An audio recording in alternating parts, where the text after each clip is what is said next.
With that being said, we're going to touch on one more topic today, and that is the Ravens, the Baltimore Ravens backfield and their outlook in 2021. Now, Mark Ingram is also expected to be waived here shortly, which leaves J.K. Dobbins and Gus Edwards. And the only reason why I kind of found this just a little bit interesting is because I don't think it's as cut and dry as one might think.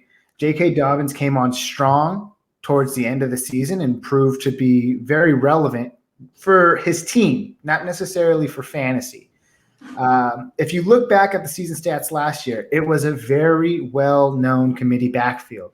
Only twice last season did did Gus Edwards and J.K. Dobbins both eclipse 15 touches in a single game. That only happened to each of them twice. So I think the opportunity is there, but if this is a committee backfield in a run-heavy offense, who are you more preferable to take? I think it's J.K. Dobbins, but I'd like to hear your guys' view as to where you might consider taking him in the NFL, or not in the NFL, in next year's fantasy draft, or should you just stop me in my tracks right now because you know that J.K. Dobbins is solidified as the new workhorse back in Baltimore? Justin, I'll start with you. I'm going to stop you, and it's no doubt going to be Dobbins. I don't think anyone playing next to Lamar is going to be getting 20 rushes a game. It's just they're a run team, but he runs a lot, so that's just how it goes.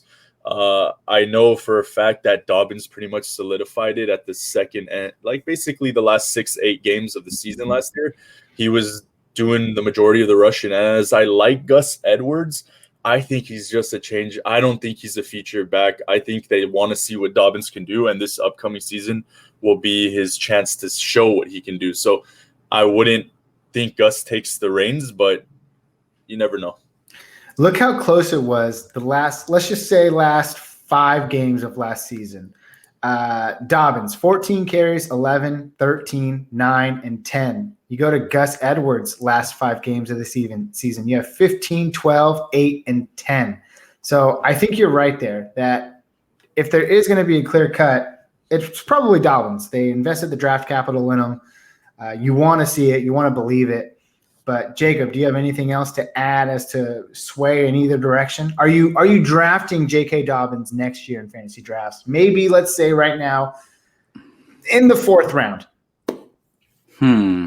Well, or you just keep him if you have him in a keeper league. I think that's what I'm going to do. But no, I actually think it's all – look, with the Ravens, they've always had guys mixing in here and there. Like, there's never been a full workhorse back. I mean, Ingram, even when Ingram had that good year, like not this past season, but the year before, he still wasn't getting all the work. There was other guys mixing in as well, including Gus Edwards.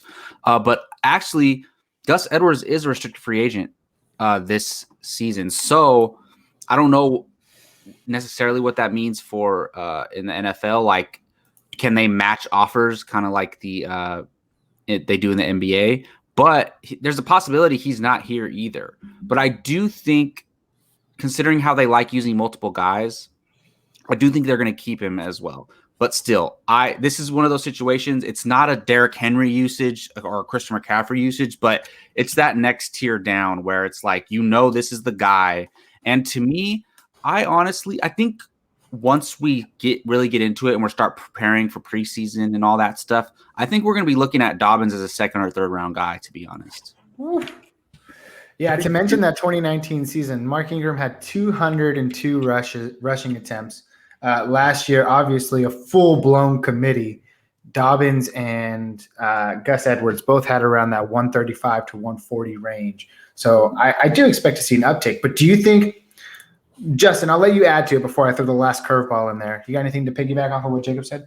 I was going to ask, do you think his draft capital definitely goes higher? Are you going to draft him near Swift, or does he still fall considerably lower than Swift? Ooh. If you'd rather have one or the other, who would you have? It's tough to tell because we don't know the Detroit situation. But let's say we knew Stafford was coming back and they're keeping Galladay. They're running it back. I would lean towards Swift. I don't know. I think I mean, even though Dobbins can catch, I think Swift is one of those guys where he's getting 5 targets a game every game. PPR. Yeah. But who knows though? What's Detroit going to do if Detroit's in a situation where they're starting some random? Who knows who they're going to start? I mean, they might sign. Look, there's a ton of backup quarterbacks who are free agents. Like Jacoby Brissett is a free agent. Somebody's going to sign him. Maybe he gets a starting job somewhere like Detroit. Who knows? I think he's a decent quarterback actually, but so I think we have to wait and see. But if I had to choose right now, it would be Dobbins actually. Really? Mm-hmm. So yeah, that's how much Dobbins stock has risen because of this. That's interesting. Yeah, he's in that conversation. Like I don't know about you guys, but I think like maybe Taylor kind of cemented himself as the number 1 out of this class right now. Like if so you had far, to, right now, Gibson. Well, I mean either one. I mean Gibson, Taylor. It's crazy because CEH was before the season, but he's definitely not in my number 1 spot. Or I'd honestly rather have Dobbins or Swift than him. Justin, who would you rather have, Dobbins or Swift? Cam Akers.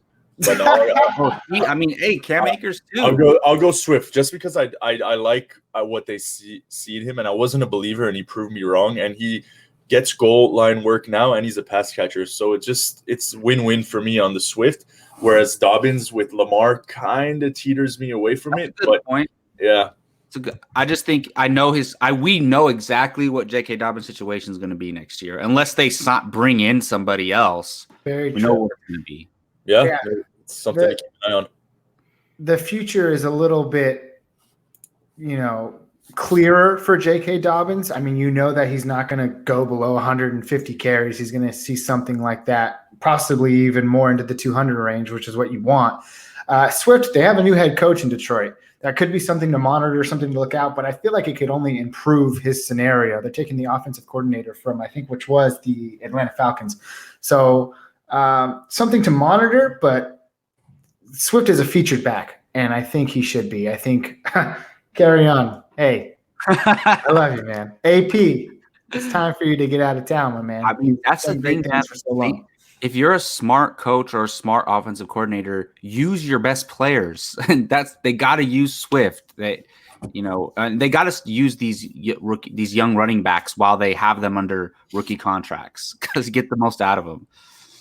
Totally irrelevant, but also kind of relevant.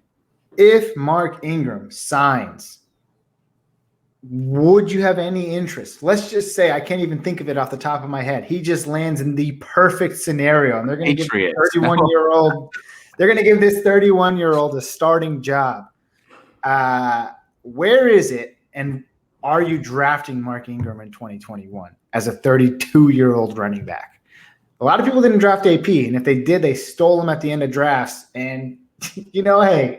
AP is going to do AP things until he falls off the wagon completely. But he was probably a little bit serviceable throughout the year there, but totally wonky. I don't want this at all, but honestly, I guarantee you Shanahan's going to sign 3 running backs. He's going to sign like Jamal Williams, somebody else, and a Mark Ingram. And then in that scenario, Mark Ingram could have 8 touchdowns, but I still, no matter what, unless he's on the Niners, I do it for bias. But I'm not touching him unless we hear Mark Ingram is our guy and he's going to be our starting running back going into the year, with whatever team hires him. But no, he'll probably be on a team, but he's not going to have even an RB3 role, I don't think. Yeah, tough days ahead for Mark Ingram. Justin, you got a thought before we say salud? The first thing that comes to mind is if Jones and Williams leaves Green Bay, he goes in there and has assurance behind the second-year Dillon. Yeah, so that wouldn't be a bad spot for him. Man, you know what? That's why we got Justin on the show, to cover our blind spots.